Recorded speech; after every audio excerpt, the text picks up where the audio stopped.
Hey guys, welcome back to my channel. तो आज के इस वीडियो में मैं आपको एक्सप्लेन करने वाली हूँ 2025 में आई म्यूट मूवी उफ ये सियाप्पा। तो चलिए विदाउट वेस्टिंग टाइम मूवी का एक्सप्लेनेशन स्टार्ट करते हैं।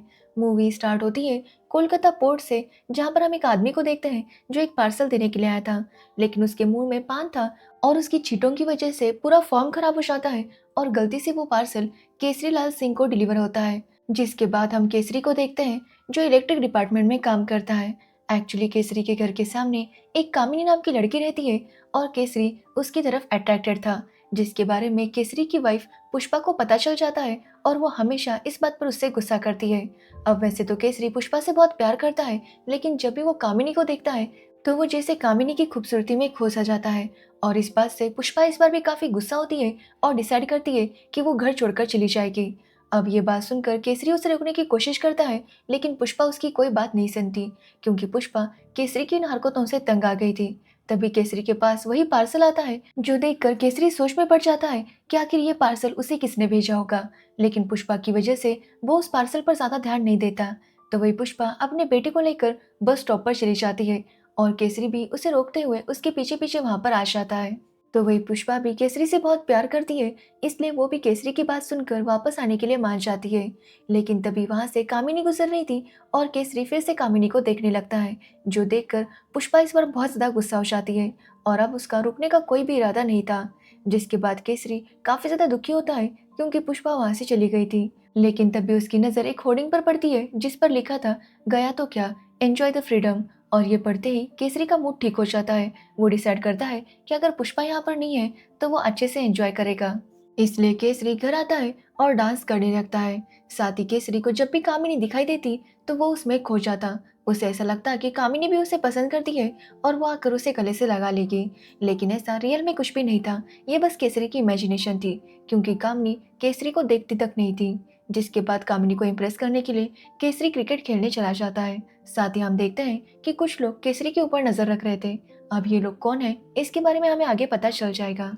तो वही केसरी जो कामिनी को इम्प्रेस करने के लिए क्रिकेट खेल रहा था, उसे काफी जोर से बॉल लग जाती है, जिसके बाद वो अपने आप को बर्फ लगाने लगता है। साथ ही उसे पुष्पा की याद आ रही थी, इसलिए वो पुष्पा को मैसेज कर रहा था कि वो उसे मिस कर रहा है। लेकिन उसके हाथ में बर्फ था और वो पानी मोबाइल के ऊपर गिर जाता है, जिसकी वजह से मिस की जगह किस टाइप होता है और पुष्पा को ये मैसेज जाता है कि मैं किस कर रहा हूँ। ये देखकर पुष्पा काफी गुस्सा हो जाती है और अपने मायके में हंगामा करने लगती है। तो वही केसरी टीवी में एक शो देख रहा था जहाँ पर एक लड़के के स्टैचू को लोग चाकू फेंक कर मार रहे थे। अब केसरी भी ये देखकर खुद भी कामिनी के स्टैचू को इमेजिन करता है और चाकू फेंक कर मारने लगता है। लेकिन उसका चाकू निशाने पर नहीं लग रहा था। हालांकि इसकी वजह से घर में काफी ज्यादा उथल पुथल हो गई थी, लेकिन केसरी अपना गेम नहीं रुकता। लेकिन तभी वो देखता है कि उसके चाकू को खून लगा था। ये देखकर वो काफी डर जाता है और आगे देखने जाता है तो वहां पर एक लड़की की लाश थी। ये देखकर केसरी बहुत ज्यादा डर जाता है, क्योंकि उसे लगता है कि उसके हाथों मर्डर हो गया। अब केसरी पहले तो सोचता है कि वो पुलिस को सब कुछ बता देगा, लेकिन इससे केसरी को सजा हो जाती, इसलिए वो डिसाइड करता है कि वो लाश को गायब कर देगा। बट जब वो बाहर देखता है तो कामिनी पैसेज में ही खड़ी थी। ये देखकर केसरी समझ जाता है कि वो फ्रंट डोर से उस लाश को बाहर नहीं ले जा सकता, क्योंकि अभी वहां पर कामिनी खड़ी थी। इसलिए काफी सोचने के बाद केसरी के दिमाग में एक आइडिया आता है। वो उस लड़की की बॉडी को कपड़े में लपेटता है, जिसके बाद फ्रंट डोर से ही उसे बाहर लेकर जाता है, जहाँ पर वो देखता है कि कामिनी अपने वर्कर से बात कर रही थी। जिसके बाद केसरी वहां से बाहर निकल कर आता है और एक साइकिल लेकर एक सुनसान जगह पर चला जाता है और वहीं पर उस लड़की की लाश को छोड़कर वहां से आने लगता है। एक्चुअली जिस लड़की को केसरी ने मारा था वो दिखने में बिल्कुल पुष्पा की तरह थी और इसी वजह से केसरी को काफी बुरा लग रहा था। जिसके बाद अगले दिन जब केसरी उठता है तो वो फिर से कामिनी के सपने देखने लगता है। वो उसके साथ अपनी इमेजिनेशन में रोमांस कर रहा था कि तभी उसकी डोरबेल बजती है और वो जब दरवाजा खोलकर देखता है तो वहां पर पुलिस आई थी, जिनके साथ कामिनी भी थी, क्योंकि कामिनी को भी डाउट था कि कल केसरी के घर में जरूर कुछ गड़बड़ हुई थी। अब इंस्पेक्टर हसमुख वहां पर घुंगरू नाम के आदमी की वजह से आया था, क्योंकि घुंगरू का कहना था कि उसने कल केसरी के घर में लाश देखी थी, इसलिए वो पुलिस ऑफिसर को वहां पर लेकर आया था। अब जब हसमुख वहां पर चेक करता है तो वहां पर कोई लाश नहीं थी, साथ ही वहां पर ना ही खून के दाग थे। अब ये देखकर हसमुख भी सोच में पड़ जाता है कि घुंगरू सच बोल रहा था या नहीं। तो वही घुंगरू भी हर जगह लाश को ढूंढता है, लेकिन लाश का कहीं पर भी पता नहीं चलता। अब पुलिस और घुंगरू वहां से चले जाते हैं कि तभी वहां पर पुष्पा आती है और वो जब कामिनी को केसरी के घर में देखती है तो वो फिर से गुस्सा हो जाती है और वहां से निकल जाती है। तो वही केसरी भी बहुत ज़्यादा डर गया था और वो फिर से उसी लोकेशन पर जाता है जहाँ पर उसने उस लड़की की बॉडी छोड़ी थी। लेकिन वहाँ जाने पर वो देखता है कि लाश गायब थी।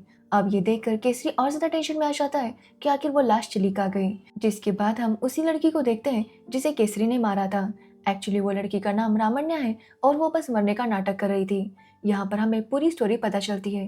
एक्चुअली जब पुष्पा घर छोड़कर जा रही थी और केसरी उसे रोकने के लिए बस स्टॉप पर गया था, तभी रामन्या और उसका साथी घुंघरू केसरी के ऊपर नजर रख रहे थे। एक्चुअली केसरी के घर में जो पार्सल गया था वो उन्हें चाहिए था और इसी वजह से वो केसरी पर नजर रख रहे थे ताकि मौका देखकर वो उस पार्सल को वहां से ले सके। और इसी वजह से घुंघरू और रामन्या मिलकर कई बार अपना लुक चेंज करते हैं ताकि वो केसरी के घर में घुसकर पार्सल ले सके। लेकिन हर बार कोई ना कोई प्रॉब्लम हो जाती। लेकिन आखिरकार वो केसरी के घर में घुस ही जाते हैं जब केसरी घर पर नहीं था और वो दोनों मिलकर उस पार्सल को ढूंढने लगते हैं। तभी रामन्या को पता चलता है कि एक्चुअली घुंघरू किसी और के साथ मिला हुआ था और वो उसे धोखा दे रहा था। अब ये बात पता चलते ही इससे पहले कि रामन्या कुछ कर पाती, घुंघरू उसके ऊपर हमला कर देता है जिसकी वजह से वो बेहोश हो जाती है। तो वही घुंघरू को लगता है कि शायद रामन्या की मौत हो गई, इसलिए वो उसे वहीं पर छोड़कर वो पार्सल लेकर चला जाता है। जिसके कुछ टाइम बाद रामन्या को जब होश आता है तो वो देखती है कि केसरी घर पर था और वो चाकू फेंकने वाला गेम खेल रहा था। तभी एक चाकू रामन्या के पास आता है और ये देखकर रामन्या ऐसा डिसाइड करती है कि वो ऐसा दिखाएगी कि केसरी की चाकू की वजह से उसकी मौत हुई है ताकि केसरी खुद ही उसे इस घर के बाहर छोड़ाए। और जैसा उसने डिसाइड किया था वैसा ही होता है क्योंकि केसरी उसे छुपाकर एक दूसरी जगह पर छोड़कर आता है। अब रामन्या जिंदा थी और उसे घुंघरू से बदला लेना था। तो वही हम घुंघरू को देखते हैं जो उस पार्सल को लेकर अपने बॉस के पास जाता है तो उस पार्सल के अंदर कुछ भी नहीं था। यानी कि घुंघरू जो पार्सल लेकर गया था वो गलत पार्सल था और इसकी वजह से बॉस घुंघरू के ऊपर काफ़ी गुस्सा होता है और घुंघरू को हंसमुख के हवाले कर देता है। अब यहाँ पर हंसमुख की बात करें तो हंसमुख ने कुछ टाइम पहले चंगू नाम के एक बंदे को पकड़ा था जो कि मूवी टिकट ब्लैक में बेचा करता था। लेकिन चंगू काफ़ी ज़्यादा ढीठ था जिसकी वजह से हंसमुख उसके ऊपर गुस्सा होता है और उसे बहुत ही बुरी तरह से पीटने लगता है, जिसकी वजह से चंगू की मौत हो जाती है। और ये देखकर हंसमुख काफ़ी डर जाता है क्योंकि अगर सबको पता चल गया कि लॉकअप में एक पुलिस ऑफिसर ने एक कैदी को मार दिया है तो उसकी नौकरी भी जा सकती थी और इसी वजह से हंसमुख काफ़ी डर गया था। तो वही जब घुंघरू को लॉकअप में डाल दिया जाता है तो चंगू को देखकर वो समझ जाता है कि चंगू की मौत हो गई है। अब ये देखकर हंसमुख और ज़्यादा डर जाता है तो घुंघरू से कहता है कि वो चिंता ना करे, उसके हाथों भी एक मर्डर हुआ है और हंसमुख के हाथों भी एक मर्डर हुआ है और अगर वो दोनों चाहे तो इस मामले से बाहर निकल सकते हैं। अब ये सुनकर हंसमुख भी इसके लिए तैयार हो जाता है। अब घुंघरू हंसमुख को बताता है कि उसने रामन्या नाम की लड़की को मारा है और उसकी लाश केसरी के घर में है, इसलिए वो दोनों मिलकर चंगू की लाश भी उसी घर में रखेंगे ताकि सारा ब्लेम केसरी पर जा सके। अब हंसमुख को भी ये आइडिया अच्छा लगता है, जिसके बाद वो दोनों भी गेटअप चेंज करके पीछे के दरवाजे से केसरी के घर में घुस जाते हैं। बट केसरी के घर में अब रामन्या की लाश नहीं थी। ये देखकर घुंघरू काफी हैरान था। जिसके बाद वो लोग चंगू की बॉडी को उसी तरह से रख देते हैं जिस तरह से रामन्या की बॉडी थी। जिसके बाद वो दोनों वहां से निकल जाते हैं। तो वही जब केसरी घर में आता है तो वहां पर चंगू की बॉडी देखकर वो काफी हैरान था क्योंकि उसने पहले बहुत ही मुश्किल से रामन्या की बॉडी को यहाँ से निकाला था और अब यहाँ पर एक और बॉडी आ गई थी। जिसके बाद हम पुष्पा को देखते हैं जो फाइनली डिसाइड कर लेती है कि वो केसरी के घर वापस आएगी और अब उसके साथ बिना झगड़ा किए दोनों काफी खुशी से रहेंगे। ये बोलकर वो अपने घर से निकल आती है। तो वही हम कामिनी को देखते हैं जो अपनी बंद फ्लैट में इलीगल काम किया करती थी। एक्चुअली कामिनी अपने लोगों के साथ मिलकर अपने फ्लैट में नकली नोट छापा करती थी और इस तरह से वो काफी टाइम से काम कर रही थी, लेकिन उसके ऊपर किसी को भी डाउट नहीं हुआ था। और अब कामिनी के सारे पैसे छापकर हो गए थे, इसलिए उसे इन नोटों को दूसरी जगह पर शिफ्ट करना था, जिसके लिए वो सारे नोटों को एक बैग में पैक करती है। तो वही हम केसरी को देखते हैं जो चंगू की बॉडी को भी एक बैग में भर देता है। एक्चुअली कामिनी की बैग और केसरी की बैग दोनों की बैग बिल्कुल सेम थी। तो वही हम हंसमुख और घुंघरू को देखते हैं जो प्लान बनाते हैं कि अब उन्होंने चंगू की बॉडी को तो केसरी के घर में छोड़ दिया है, इसलिए वो जाकर अब केसरी को अरेस्ट करेंगे। और इसके लिए जब वो केसरी के घर आ रहे थे तभी हम रामन्या को देखते हैं जो घुंघरू के ऊपर हमला करती है क्योंकि घुंघरू ने उसे मारने की कोशिश की थी। जिसके बाद हम पुष्पा को देखते हैं जो अपने पापा और बेटे के साथ फिर से अपने घर आती है और वो केसरी को कॉल करने लगती है। और यहाँ पर हम देखते हैं कि पुष्पा के पास जो बैग था वो भी बिल्कुल वैसा ही था जैसे कि कामिनी और केसरी के पास था। अब केसरी चंगू की लाश वाला सूटकेस लेकर नीचे जा रहा था, तभी उसका सूटकेस एक जगह पर छूट जाता है। जिसके बाद वो नीचे जाता है तो पुष्पा उसका इंतजार कर रही थी। अब ये देखकर केसरी खुश भी था और अपसेट भी कि कहीं पुष्पा को सब कुछ पता ना चले। जिसके बाद वो पुष्पा के साथ ऊपर आने लगता है तो देखता है कि पुष्पा के पास वही सूटकेस है जिसमें चंगू की लाश है। हालांकि ये सूटकेस पुष्पा का था और उसमें पुष्पा के कपड़े थे, लेकिन दोनों एक जैसे थे, जिसकी वजह से केसरी को कन्फ्यूजन हो जाता है और वो काफ़ी ज़्यादा डर जाता है कि तभी वहाँ पर कामिनी आती है। और कामिनी भी जब वो सूटकेस देखती है तो वो भी काफ़ी डर जाती है, क्योंकि कामिनी का पैसों से भरा हुआ सूटकेस भी सेम था। इसलिए कामिनी को भी ऐसा ही लगता है कि पुष्पा के पास जो सूटकेस है उसमें उसके पैसे हैं, और इसी वजह से वो पुष्पा का सूटकेस लेकर वहाँ से भागने लगती है।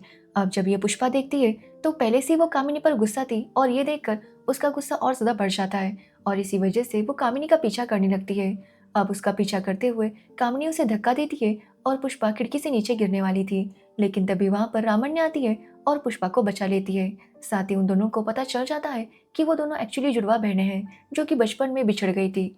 तो वही केसरी को लग रहा था कि कामिनी के पास जो सूटकेस है उसमें चंगू की लाश है, और इसी वजह से वो कामिनी को रोकने की कोशिश करता है, लेकिन कामिनी उसके ऊपर अटैक करती है। अब केसरी तो कामिनी को पसंद करता था, जिसकी वजह से वो कुछ भी कर नहीं पा रहा था, बट कामिनी तो केसरी को जान से मारने के लिए तैयार थी कि तभी वहां पर रामन्या आती है और केसरी को बचा लेती है। साथ ही वो कामिनी के सारे पैसे हवा में उड़ा देती है, जिसकी वजह से उसके कारनामों के बारे में सबको पता चल जाता है कि तभी वहां पर नारकोटिक्स वाले भी आ जाते हैं। एक्चुअली ये सारा प्लान नारकोटिक्स वालों का ही था। उन्हें पता था कि जो पार्सल केसरी के घर आया है उसमें एक्चुअली ड्रग्स थे, और वो भी सभी लोगों को पकड़ना चाहते थे, और इसी वजह से उन्होंने जानबूझकर केसरी के एड्रेस पर वो पार्सल भेजा था, ताकि जब स्मगलर्स उसे लेने आए तो वो लोग उन्हें पकड़ सके, और इसी वजह से वो केसरी के ऊपर नजर रख रहे थे। अब नारकोटिक्स वाले वहां कर रामन्या और घुंगरू को पकड़ लेते हैं। साथ ही कामिनी को भी अरेस्ट किया जाता है, क्योंकि उसकी सच्चाई भी सबके सामने आ गई थी, जो देखकर पुष्पा बहुत ज्यादा खुश थी। तो वही केसरी को टेंशन था कि आखिर चंगू की बॉडी वाला बैग कहाँ पर है, क्योंकि उसने बहुत ढूंढा लेकिन वो बैग कहीं पर भी नहीं मिलता, और इसी वजह से वो ये सोच में पड़ जाता है कि वो बैग गया कहाँ। लेकिन आखिरकार वो कहता है कि अगर बैग गया तो गया, अच्छा हुआ कि उसके सर से मुसीबत चली गई। तो वही हम हंसमुख को देखते हैं, जिसे पता चलता है कि चंगू की बॉडी वाला बैग एक्चुअली किसी कांस्टेबल ने उसी की जीप में रख दिया था। और ये देखकर हंसमुख काफ़ी ज़्यादा हैरान हो जाता है, क्योंकि जिस लाश को छुपाने के लिए उसने इतना सब कुछ किया था वो फिर से उसके पास आ गई थी। और इसी के साथ ये मूवी एंड हो जाती है। तो ये थी उफ ये सियापा मूवी की स्टोरी। अगर आपको इस मूवी की स्टोरी और मेरा एक्सप्लेनेशन अच्छा लगा हो तो वीडियो को लाइक कमेंट शेयर ज़रूर करना, और मेरे चैनल को सब्सक्राइब करना बिल्कुल मत भूलना। Thanks for watching video.